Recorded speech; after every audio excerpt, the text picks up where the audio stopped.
March 11th, 2013, U.S. Army Green Beret Nick Lavery and his team were prepping to do a large village clearance in Afghanistan with their Afghan partner force.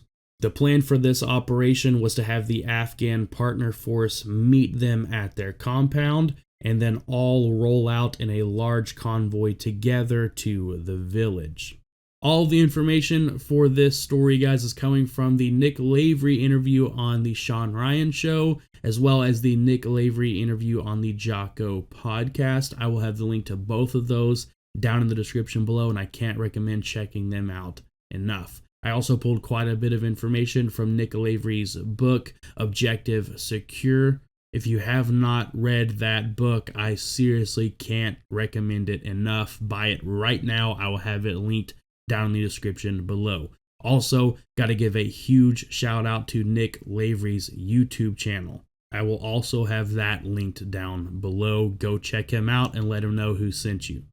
Their compound had two layers to it, an inner layer and an outer layer. And for security purposes, the Green Berets would only allow the Afghan leaders into the inner layer of the compound to meet with the Green Berets to go over the plan for the operation. They did this because there was no way for them to keep track of each individual member of the Afghan partner force, so there was always a high risk of them being betrayed.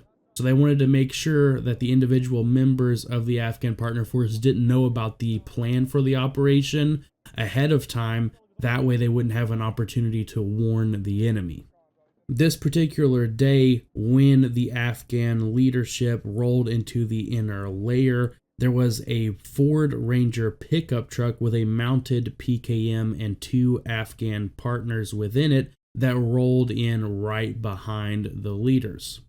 Nick Lavery and his security team noticed this immediately, but due to the language barrier, it was pretty typical for the Afghan partner force to make mistakes like this. And they were all about to load up and head out of the base anyway, so the team decided to let it slide this time and just have a conversation with the partner force leadership after the operation.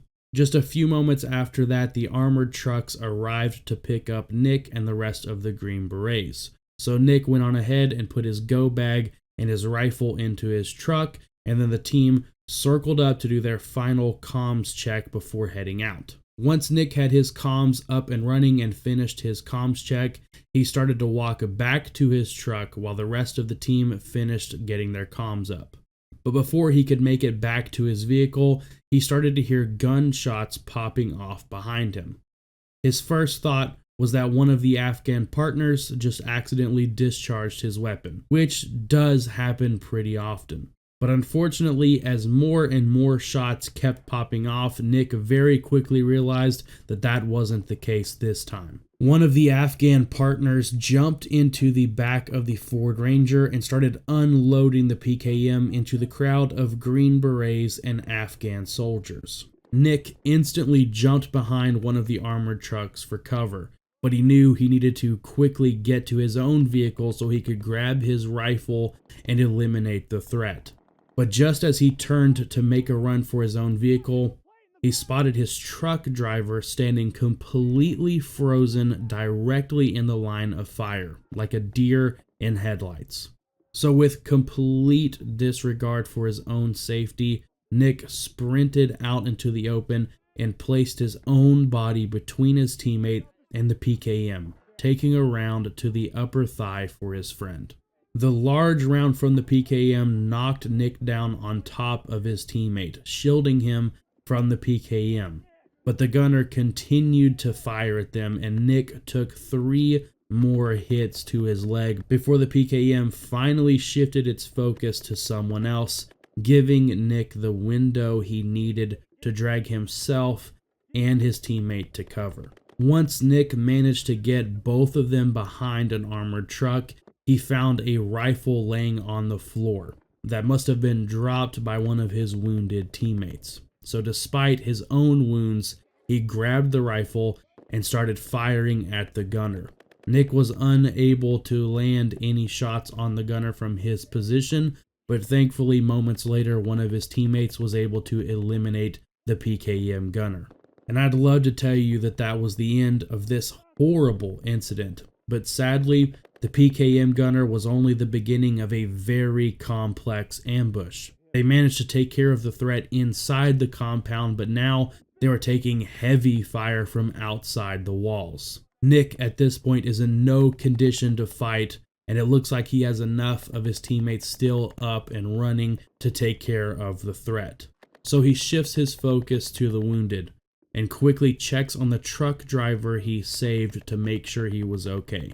The truck driver is still very much in shock, but he wasn't wounded at all thanks to Nick's incredibly heroic actions. But now it's time for Nick to take care of his own wounds, so he cuts open his pant leg to see how bad the damage is. His leg is completely destroyed, and he's very quickly bleeding out. Thanks to Nick's training, he knows he has around 8 minutes of life left in him, so he needs to stop this bleeding ASAP. He quickly puts a tourniquet on his leg and tightens it down, but that doesn't help at all. So he throws a second tourniquet on, and that definitely slows down the bleeding, but he's still bleeding out. Moments later, one of his teammates shows up, and the look on his face told Nick everything he needed to know about his current condition. His teammate quickly put a third tourniquet on his leg and then started working on an IV. But Nick was pushing him away and telling him to leave him and go work on somebody else because there's no way he's gonna survive this. But thankfully his teammate ignores him and continues to do his thing. Once he's done everything he can for Nick, he moves on to the next guy. But despite his teammate's best efforts, Nick is still bleeding out. So he grabs some gauze and rolls it up into a ball and shoves it as far into his leg as he possibly can. Thankfully, this does finally stop the bleeding, but the pain was so intense that Nick blacks out. He woke up just a few minutes later and immediately drags himself over to another wounded teammate and starts to work on his wounds, trying to make sure he survives. But while he's taking care of his teammate, he blacks out from the pain once again. This time when he wakes back up, he's being loaded onto a helicopter for medevac. Right before the helicopter takes off, one of his teammates grabs his face and says, "I love you, brother." Nick remembers thinking to himself, what an honor to die alongside such warriors. Once Nick arrives at the Forward Surgical Clinic, he desperately needs a blood transfusion. But in all the chaos, the doctors make a terrible mistake and pump him full of the wrong blood. Because of that, Nick is crashing hard, but the doctors can't figure out why. So they put him on another helicopter and send him to a full-scale hospital. Thankfully, the medics on the helicopter quickly figure out that he had been pumped full of the wrong blood type. The medics are unfortunately certain he won't make it to the hospital, but they do everything they can for him regardless. Miraculously, Nick clinged to life and managed to make it to the hospital, where they immediately took him into surgery to remove his leg and take care of the blood transfusion situation. It took several days for the doctors to stabilize Nick, and it's an absolute miracle that he survived. But where this story really gets crazy is after a whole lot of rehab and training with his new prosthetic leg, Nick redeployed to Afghanistan as a Green Beret in 2015.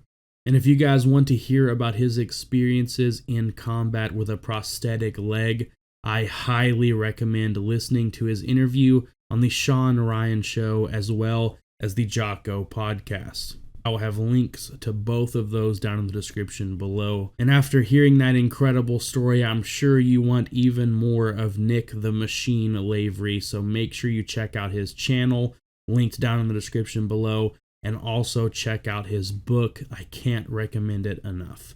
But with all that being said, that is the end of this video. Thank you guys so much for checking it out, and thank you for all the support on the channel lately. We are growing ridiculously fast here on the channel, and I cannot thank you guys enough for it. I hope you all have an incredible rest of your day, and I will talk to you guys in the next video.